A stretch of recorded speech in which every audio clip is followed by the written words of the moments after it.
반갑습니다, 여러분. 여러분과 함께 한국어 교육 능력 검정 시험 OT를 진행하게 된 김지학입니다. 저에 대한 간단한 소개와 시험과 관련된 정보들, 이 시험에 대비하기 위한 여러분을 위해 만들어진 강의에 대한 소개를 이어서 해보도록 하겠습니다. 저는 한국어 교육을 전공하고 있고요. 석사, 박사 모두 여러분이 지금 공부하고 계신 한국어 교원의 자격을 위한 공부들을 했습니다. 기존에는 대학교 한국어 학당에서 여러 근무를 했었고, 대학교에서도 한국인, 그 다음 외국인을 대상으로 한 한국어와 관련된 여러 강좌들을 진행해 왔습니다. 현재는 여러분과 타베드에서 만나고 있고요. 숭실대학교와 상명대학교, 숭실사이버대학교 등등등에서 외국인 학생 또 내국인을 위한 여러 가지 교육들을 병행하고 있습니다. 이와 더불어서 여러분이 공부하고 계신 한국어 교원을 위한 여러 과정들을 다양한 기관에서 강의를 해오고 있습니다. 이런 내용들을 잘 경험을 반영해서 여러분에게 적합한 강의들을 꾸리려고 노력을 했습니다. 그동안 여러 저서들을 집필을 해왔는데, 이 중에는 외국인 대상을 위한 한국어 교재도 있고 내국인을 대상으로 한 수험서들도 많이 있습니다. 이 내용들은 모두 연결되어 있죠. 한국어라는 부분인데요. 내국인을 위한 수험서를 쓸 때에도 여기에 어문규범이나 다양한 글쓰기 정보가 들어가고, 외국인 학생에게 가르칠 때에는 대상을 바꾸어서 어떻게 하면 좋은지 제가 여러 가지로 확인해 볼 수 있는 기회가 되었던 것 같습니다. 저에 대한 소개는 아주 간략하게 마치면 될 것 같고요. 저희는 우리가 만나게 될 시험, 저는 2005년도에 한번 스치듯 지나간 시험이에요. 한국어 교육 능력 검정 시험의 최신 시험의 정보에 대한 확인을 같이 해보려고 합니다. 시험 일정은 원서 접수 첫날 9시부터 마지막 날 6시까지 여러분이 접수해 주시면 되겠고, 시험 정보의 응시 자격은 아마도 대부분 확인을 마치셨을 거라고 생각합니다. 제한이 없지만 한국어 교환 3급을 취득하고자 하는 자는 먼저 양성과정을 이수한 후에 이 시험에 합격하셔야 됩니다. 이 부분은 매우 중요하고 모르시는 분이 안 계실 겁니다. 시험 과목 및 방법입니다. 한국어학, 일반 언어학 및 응용 언어학, 한국문화, 외국어로서의 한국어 교육론이 있는데, 중요한 부분은 4영역에 주관식 한 문제가 포함되어 있다는 것, 교환을 작성하는 문제가 있다는 점이 특징이 되겠습니다. 이 중 여러분이 많이 어려워하시는 부분들은 모든 영역에 있겠으나 1영역은 암기가 많이 필요하고 2영역은 지식적으로 낯선 학문 분야에 대한 내용이 많기 때문에 정보 정리를 잘 해주셔야 되겠고요. 3영역에 있는 한국 문화도 문제가 까다롭기로 유명하죠. 이런 부분들을 잘 문제를 푸셔야 되겠고, 면접도 저와 함께 대비를 하시게 될 텐데, 전문 지식의 응용 능력과 한국어 능력, 교사의 적성 및 교직관, 인성 및 소양에 대한 질문들도 하게 됩니다. 인성 및 소양에 대해 얼마나 큰 질문들이 있을까 싶겠지만, 제가 한국어 교육을 하면서 만나본 많은 학습자분들, 즉 예비 한국어 교원분들을 보면 교사로서의 태도, 인성이 참 이 부분은 아쉽다라고 느껴지는 분들도 계실 때가 있습니다. 이런 부분도 면접 때 드러날 수 있어요. 여러분의 개인적인 경험, 또 내가 알고 있는 지식들을 잘 지혜롭게 표현하고 드러내시는 게 요구되는 것이 면접이라고 볼 수 있겠습니다. 합격 기준은 다음과 같습니다. 각 영역의 40% 이상, 전 영역의 60% 이상을 득점하셔야 합니다. 이 내용을 재정리해보면 과락을 면하기 위해, 즉 한 과목이라도 과락 점수의 아래가 돼버리면 여러분은 이 시험에서 합격을 하시거나 좋은 성과를 내기가 어려우시기 때문에 아래에 나와 있는 개수만큼은 꼭 맞춰주셔야 합니다. 한국어학은 24개를, 이 영역은 8문제, 한국문화도 8문제, 한국어 교육론은 문제의 개수가 좀 많기 때문에 37개의 문항은 꼭 맞춰주셔야 합니다. 그런데 이 중 조금 우리의 발목을 잡는 것이 이 구간입니다. 2영역과 3영역. 모든 영역이 어려운 건 어려운데요. 2영역과 3영역은 나오는 범주가 다양하게 혼재되어 있고, 이 중 나오는 이론들이 아주 새로운 것들이 나올 때도 있고, 특히 한국 문화는 전통 문화 중 그림과 관련된 게 나올 때도 있고 음악과 관련된 게 나올 때도 있고 조금 수의적인 랜덤의 느낌이 강합니다. 이런 부분들도 잘 점검하셔야 될 겁니다. 면접은 면접 위원별 점수의 합계를 100점으로 환산해서 60점 이상 득점한 자를 기준으로 둡니다. 최근 5개년 통계 자료를 보도록 하겠습니다. 가장 최신의 정보를 여러분에게 전달해 드리기 위해서 바로 직전의 내용들을 정리했습니다. 2017년부터 2021년의 정보들을 넣어두었는데요. 점점 합격률이 올라가고 있어요. 면접은 왔다 갔다 하는 느낌이 있죠. 그런데 이 숫자가 굉장히 희망적으로 느껴지시는 분들은 아직 공부를 조금 하셨거나 아주 많이 하신 분들일 것 같아요. 제가 생각할 때 여기에 있는 합격률이 계속 올라가는 이유는요. 시험에 관한 정보가 많고 기출문제에 대한 정보나 풀이의 내용들을 많이 볼 수 있어서 많이 어려운 내용인데 그것만큼 대비를 한 분들이 많아졌기 때문이지 시험이 쉬워졌기 때문은 아닙니다. 이 부분을 여러분이 예상을 해주셔야 됩니다. 어떤 분들이 한국어 교원 어떤 카페라든지 모임 같은 곳에 이런 글을 올리실 때가 있어요. 한국어 교원 능력검정 시험 한 달만 공부하면 볼 수 있나요? 2달로 끝낼 수 있나요? 그건 아주 하늘과 땅 차이죠. 개인의 능력에 따라. 그러나 일반적으로는 국어나 언어 쪽을 전공하신 분들이 아니라면 한 달은 하루에 한 7, 8시간 정도 다 매달리시지 않으면 어려우실 거고요. 최소한 몇 개월 정도는 시간을 잡고 준비하시는 게 좋을 것 같습니다. 다음으로는 각 영역별로 출제 방향은 어떻게 설정이 되어 있는지 내용을 확인합니다. 한국어학은 한국어 교원이 알고 있어야 할 한국어의 일반적인 특징, 의문문적 특징, 문법의 주요 사항을 고르게 평가할 수 있는 문항 등을 출제하고 있습니다. 고르게라는 부분은 여러 부분을 고르게 공부해야 한다는 의미로 똑같이 받아들이셔야 할 것 같습니다. 또 외국인에게 한국어를 가르치는 데 필수적인 어휘론, 의미론, 활용론, 한국어사, 조금 어려운 부분입니다. 어문 규정에 관한 한국어학적 지식을 골고루 평가하기 위함입니다. 국어학이나 국어교육을 전공하신 분들은 이 영역을 대비하실 때에는 조금 상대적으로 용이하실 겁니다. 다음은 일반 언어학 및 응용 언어학의 출제 방향입니다. 한국어 교원이 갖추어야 할 여러 가지 내용들 중 언어학 분야의 기초적인 지식, 응용 능력을 갖추었는지를 확인하는 데 중점을 두는 것인데 기출문제와의 중복을 가급적 피해서 한국어 교사가 갖추어야 할 이론을 출제하고 있습니다. 하지만 이 영역의 내용은 시험용 암기의 퍼센테이지가 많이 높다고 할 수 있겠고요. 여러분이 실제 수업에서 일반 언어학과 응용 언어학의 이론을 활용하실 만한 부분은 높지 않습니다. 따라서 시험용으로 대비하실 때 암기하시는 부분은 시험용으로 초점을 좀 더 두시고 활용보다는 이론 부분을 더 정확하게 습득하시는 것이 중요합니다. 다음은 한국 문화의 출제 방향입니다. 한국 문화에 관한 기본적인 지식과 이해의 정도를 평가하고자 한 것인데 문화는 범주가 아주 넓죠. 자연이 아닌 모든 것이 문화에 들어갑니다. 이 범주 안에 어떤 문제가 나올지 예상하는 것이 쉽지 않죠. 한국 민속과 전통 문화, 한국 현대 문화와 현대 사회, 고전 문학, 현대 문학의 분야를 고르게 출제하고 있습니다. 다음은 외국어로서의 한국어 교육론, 가장 문항의 개수가 많은 영역입니다. 기존 출제 경향을 유지하여 수험생의 예측 가능성을 반영하고 있고 수험생이 향후 교육 현장에서 적응할 수 있도록 현장성을 반영하기 위하여 많은 노력을 하고 있습니다. 실제로 수업 시간에 활용할 때 이런 점이 괜찮은지 아닌지 이야기를 나누어 볼 부분도 많이 들어 있습니다. 각각의 기본 영역에 대한 기본 지식 검토, 이것을 활용하는 능력을 평가할 수 있기 때문에 응용 지식에 대한 문항도 반영되어 있습니다.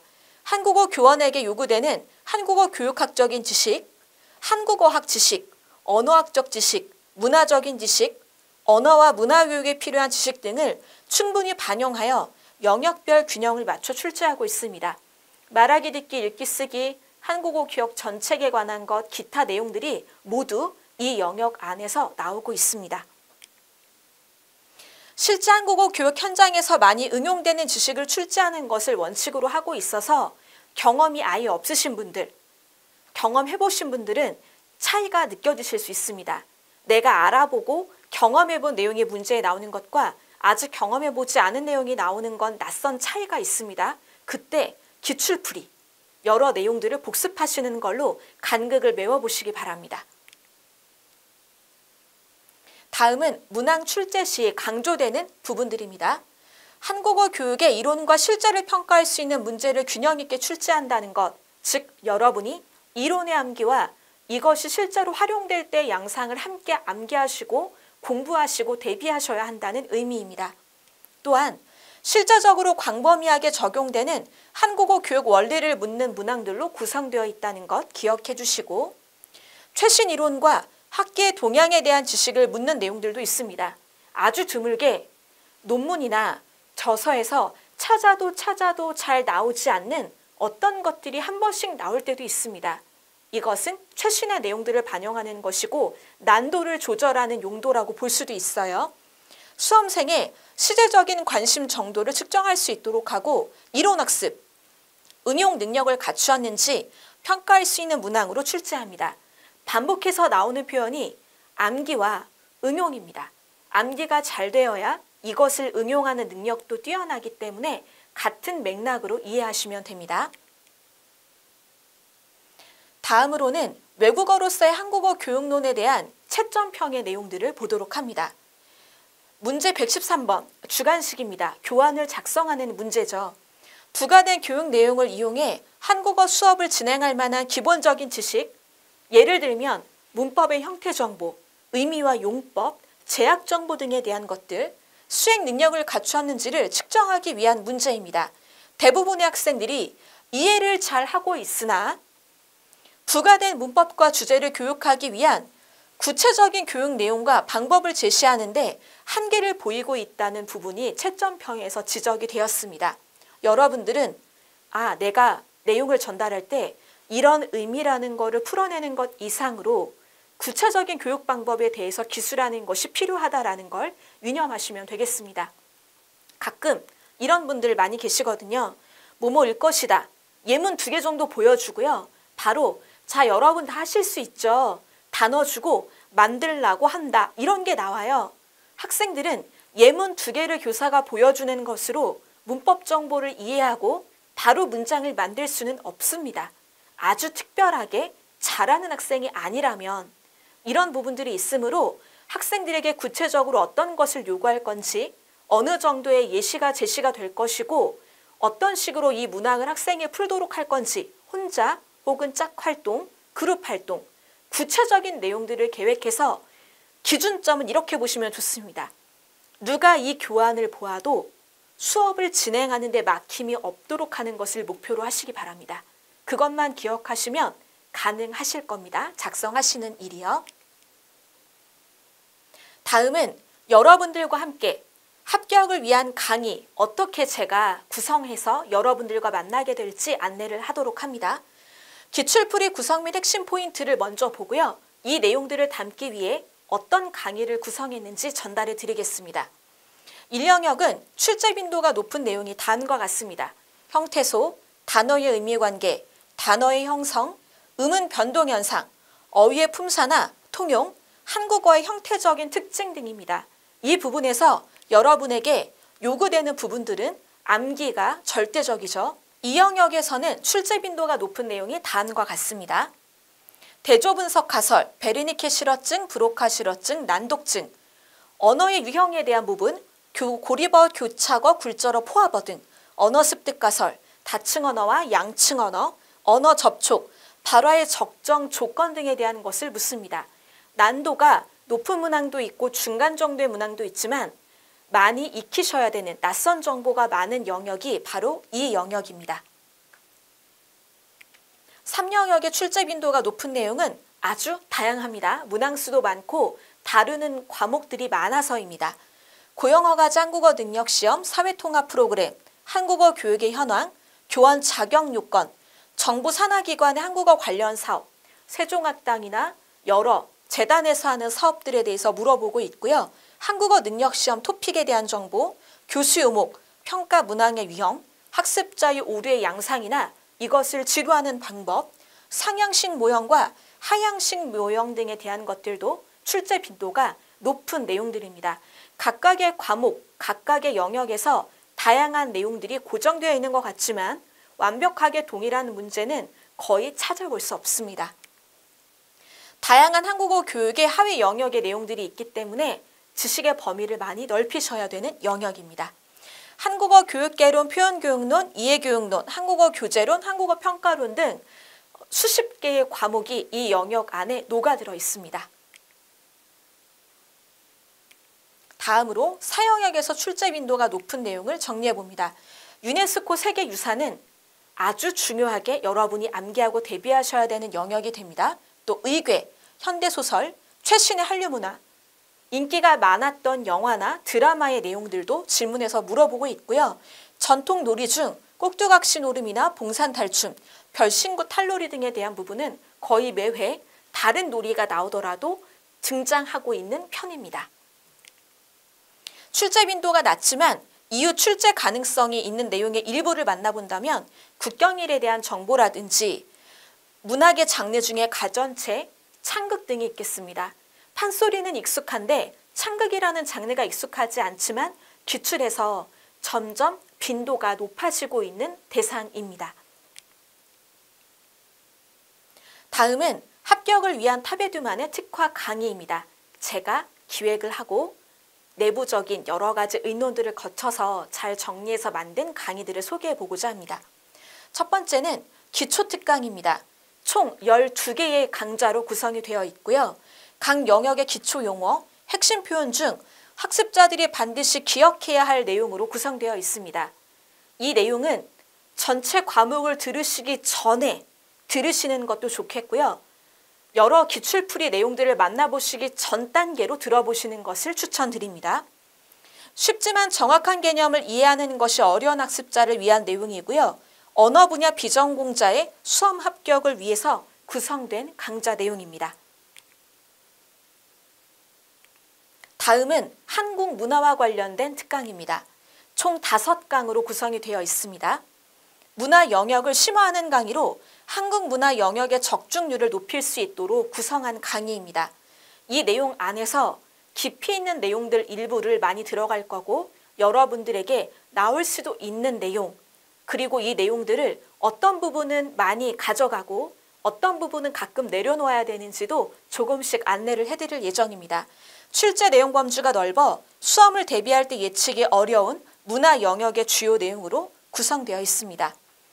문학이나 계절과 절기, 의식주, 전통예술, 한류문화, 일제강점기 이후의 관계, 유네스코 세계유산 등 다빈출 핵심 내용으로 구성이 되어 있습니다.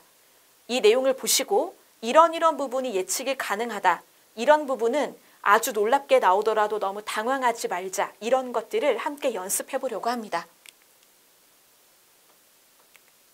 다음은 면접특강입니다. 총 7개의 강의로 구성되어 있습니다. 필기 이후에 자격 취득을 위해 필수적으로 응시하는 면접 대비 내용으로 구성되어 있습니다. 다음은 전공자료 및 실제 기출문제 중심으로 내용을 구성했다는 아주 큰 특징이 있습니다. 여러 수험자분들이 이런 문제를 내가 받아서 답변을 했었다, 답하기 어려웠다 말씀하신 부분들을 다양하게 녹아들도록 만들었습니다. 학습자들에게 곤란도가 높은 문제 해결 중심으로 내용을 구성했고 각 분야별 출제 예상 질문, 적절한 답변 제시 내용도 함께 포함되어 있습니다. 면접에 합격할 때 큰 도움이 되실 거라고 조심스럽게 말씀을 드려봅니다. 다음은 한 번에 합격하기 위한 공부 전략을 각 영역별로 정리해 보도록 합니다. 1영역 한국어학은 다음과 같은 내용의 전반적인 암기가 기본으로 또 필수로 요구됩니다.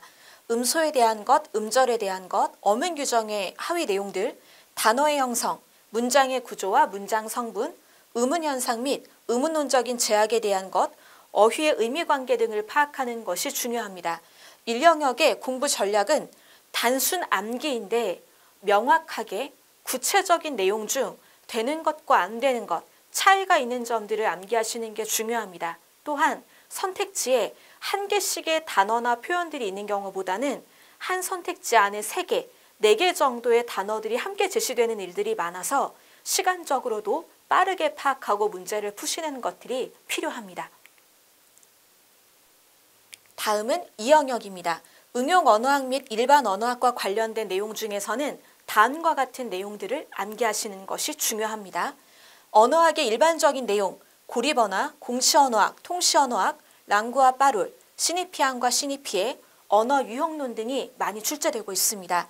사회 언어학과 관련된 부분은 과잉 일반화, 링구아 프랑카와 피지너, 크레올, 사회방언, 양층 언어와 다층 언어, 전문어 등이 시험 때 빈도수가 높게 출제됩니다. 심리언어학과 관련된 것, 실어증과 관련된 내용들, 외국어 습득론의 결정적인 시기 가설이라든지 학습자의 과잉 일반화, 기타 오류에 대한 분석 내용 등이 중요하게 출제되고 있습니다. 이 영역은 사례를 적용하여 암기하시는 것이 필요하며 선택지에도 다음과 같은 사례는 어떤 것과 관련이 있는지 물어보는 것들이 많고 선택지의 길이가 비교적 긴 것들이 꽤 있습니다. 잘 읽어보시고 고르셔야 되고 낯선 정보에 대한 것은 1차적으로 꼼꼼하게 암기하시고 사례 적용까지 따라와 주시면 좋을 것 같습니다. 3영역 외국어로서의 한국어 교육론 영역은 다음과 같은 내용들을 위주로 복습하고 점검하시기 바랍니다. 한국어 교육 관련 정책, 한국어 교육 관련 기관, 사회통합 프로그램, 한국어 능력시험 토픽, 한국어 교육의 역사, 교수법의 특징과 장단점, 문법 번역식, 청각구두식, 직접식 여러 교수법들이 있죠. 장점과 단점 혹은 이것들이 만들어진 배경 같은 것도 함께 정리하시면 유용합니다. 교육 모형과 교육자료의 제작, 교육 내용의 평가 내용 등이 중요합니다. 이 영역은 실제 수업 적용점을 고려한 암기가 필요합니다. 학생들에게 이런 것을 물어볼 때 이것은 무엇인가? 이런 대화에 나온 학습자의 오류 유형은 무엇인가?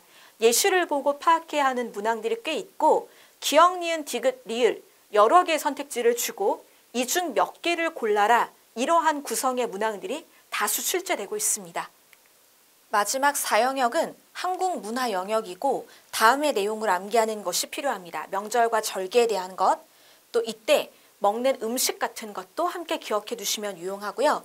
전통 놀이와 음악, 매회 어떤 놀이, 어떤 음악이 교차되긴 하지만 이것들과 관련된 게 매회 나오고 있습니다. 그러나 암기하기 쉽지 않은 부분이 있고요. 유네스코 세계유산, 일제강점기부터 1980년대의 정치 상황, 역사적인 변동이 컸던 내용들이 주로 나오고 있고 한류와 대중문화의 내용은 시험과 아주 가까운 시기에 해외에서 수상을 한 것이라든지 많이 인기를 끌었던 것이라든지 연도별로 무언가가 나왔던 것을 배열하는 문제도 등장하곤 합니다. 사용역은 반복되는 내용을 고려한 암기가 필요합니다. 반복되는 내용에서 과락을 피할 수 있는 8개를 건지시고 나머지 내용들은 여러분의 역량이 가능한 만큼 확장해서 암기하시면 사용역을 대비하시는 것이 적절하겠습니다. 자, 여러분과 다양한 내용들, 공부 전략, 또 강의의 구성에 대한 부분들도 함께 안내를 드려보았습니다. 여러분의 꿈은 응원하고 제가 가장 바라는 건 한국어 교육의 현장에서 이런 공부했고 이런 내용을 다 학습한 다음 한국어 교사가 돼서 저와 만나고 이런 공부를 해서 여기에 와 있습니다. 만나고 같이 일하게 되는 것들을 기대해 봅니다. 한국어 교사로 현장에서 만나는 날을 기대하면서 강의를 마무리해 보도록 하겠습니다. OT 강의의 내용을 잘 참고하셔서 여러분에게 필요한 기초특강, 면접, 문화와 관련된 강의들을 들으면서 이 시험을 잘 대비해 주시기 바랍니다. 수고 많으셨습니다.